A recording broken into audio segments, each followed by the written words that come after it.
రాజీవ్ యువ వికాస పథకం రాష్ట్రంలో నిరుద్యోగులకు వరంగా మారిందని ముఖ్యమంత్రి భట్టి విక్రమార్క అన్నారు.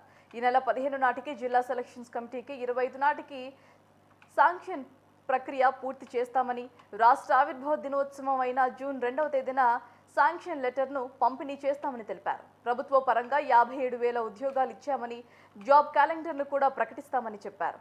అయినా కూడా ఉద్యోగ అవకాశాలు రాని నిరుద్యోగుల కోసమే దేశంలో ఎక్కడా లేని విధంగా యువత స్వయం శక్తితో ఎదిగేందుకు రాజీవ్ యువ వికాస్ పథకాన్ని తీసుకొచ్చామని తెలిపారు. ఎస్సీ కార్పొరేషన్ నుంచో, బీసీ కార్పొరేషన్ నుంచో, లేకపోతే ఇంకొక కార్పొరేషన్ నుంచో లోన్ తీసుకొని మీరు ప్రక్రియ పెట్టుకొని ముందుకు పోతూ ఉంటే అదనంగా రెండో లోన్ ఇవ్వడానికి అవకాశం లేదు, కొత్త వాళ్ళకి ఇవ్వాలి కాబట్టి అంతవరకే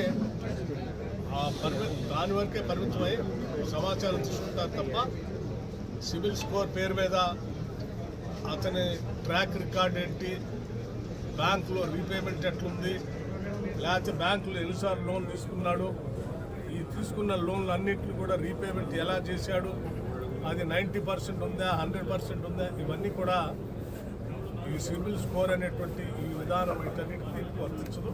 ఎవరు కంగారు పడాల్సిన అవసరం లేదు.